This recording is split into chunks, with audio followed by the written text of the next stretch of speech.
Bonjour les amis, c'est Maria la poétesse. J'espère que vous allez bien, que tout va bien pour vous. Aujourd'hui, il va faire beau dans la Loire, il va faire un soleil magnifique. Aujourd'hui, c'est le 12 mai 2022. C'est un jour de deuil, de déboire, d'abandon de la part de l'État français envers les harkis, les rapatriés et les pieds noirs. Je tiens à vous faire une petite conférence là-dessus. Je commence, mes amis. Conférence du 12 mai 2022. Madame, Messieurs, à ce jour du 12 mai 2022, je fais cette conférence en hommage à tous les harkis, pieds noirs et français musulmans qui ont combattu aux côtés de notre France et qui ont été tués, abandonnés par l'État français qui a envoyé un télégramme. À tous ceux qui ont été torturés, mutilés, tués dans d'autres conditions en ce jour du 12 mai 62, pourquoi le 12 mai marque-t-il l'abandon des harkis? Cette date correspond au télégramme envoyé par le ministre de la Guerre, Pierre Messmer, donnant des instructions confidentielles de ne pas permettre aux harkis de rejoindre la métropole. Ces recommandations avaient l'aval du gouvernement et elles dataient du 12 mai 1962.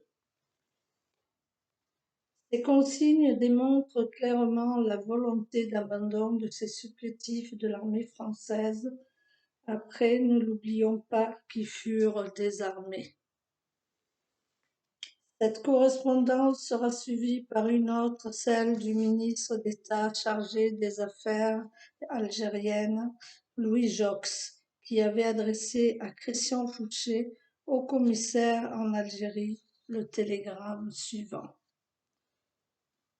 Numéro 125 IJGAA 16 mai 1962, ultra secret, strict, confidentiel.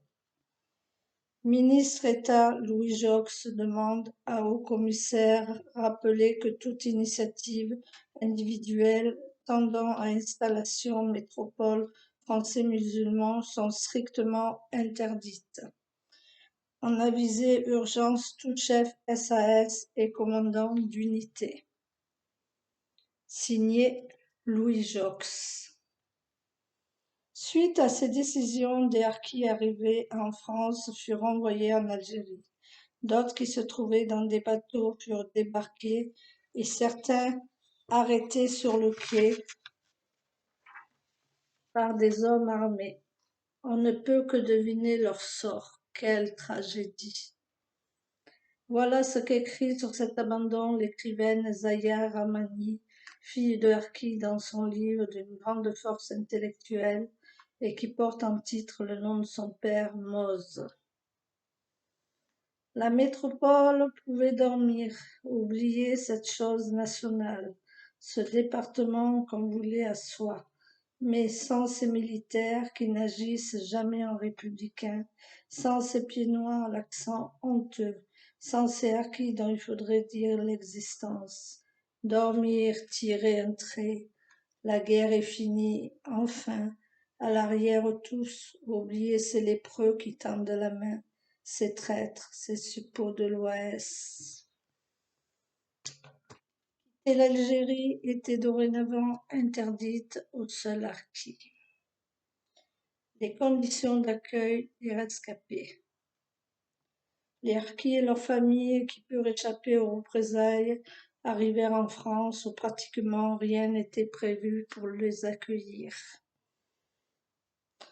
Transportés souvent de nuit dans des camions de l'armée, ils furent parqués dans des camps de fortune aménagés au dernier moment, souvent dans des hangars ou sous des tentes militaires, dans le froid et dans une promiscuité inimaginable.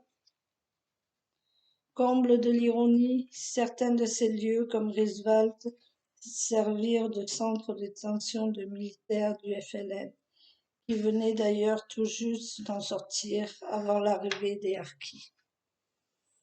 Pour ajouter à cette humiliation, on obligea tous les Français musulmans rapatriés à une démarche administrative auprès du juge d'instance en vue de se faire reconnaître la nationalité française, ce que l'on ne demandera pas aux rapatriés de type européen.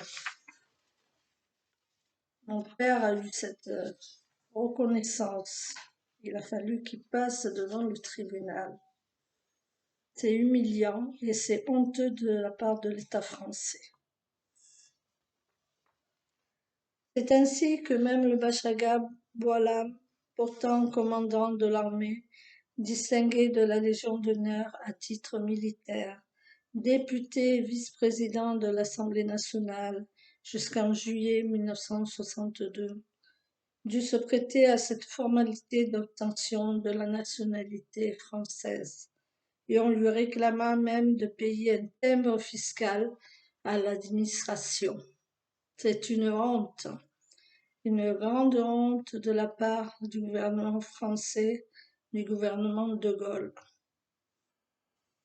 C'est pour toutes ces raisons qu'aujourd'hui, et depuis plusieurs années, les associations harkis se battent pour réclamer à l'État français de reconnaître sa responsabilité dans l'abandon, le massacre et les conditions d'accueil des harkis. Ce n'est pas un acte de repentance qui est demandé, mais bien la reconnaissance d'une responsabilité qui est un fait historique indiscutable. En 2001, le président Chirac a décidé d'une journée d'hommage national à ses supplétifs, fixée au 25 septembre, qu'il organisa à l'hôtel des Invalides, où une plaque commémorative fut posée. En 2007, M. Sarkozy, alors candidat à la présidence, fera une déclaration le 31 mars. Jamais appliquée. Si je suis élu président de la République, je veux reconnaître la responsabilité de la France dans l'abandon, le massacre des Harkis en 1962.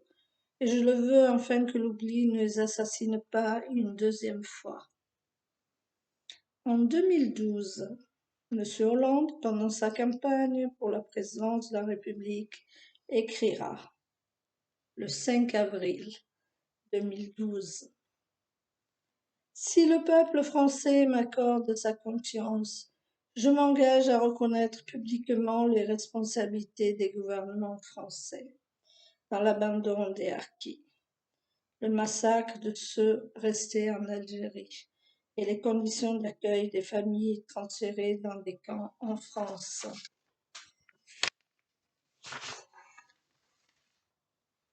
Les harkis survivants et leurs familles attendent toujours la réalisation de cette promesse.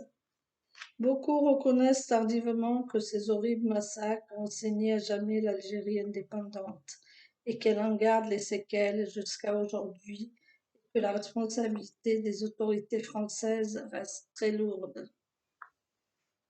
Pour terminer, les chiffres que l'on donne habituellement, à défaut d'une commission d'enquête internationale indépendante qui pourrait enquêter sur ce terrible drame, sont près de 158 millions de morts harkis et assimilés, comme l'indique un document de l'état-major.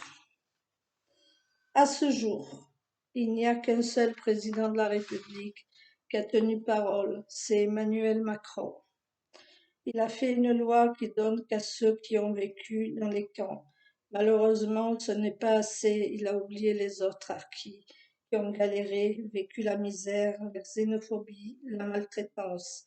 Je lance un appel en ce jour du 12 mai 2022 à notre cher président de la République, quand son gouvernement sera constitué, de mettre un ministre délégué qui à la fois a aidé ces valeureux soldats et leurs familles, et de faire un nouvel amendement avec cette loi qu'il a sorti de donner la vraie reconnaissance aux harkis, pieds noirs, rapatriés musulmans.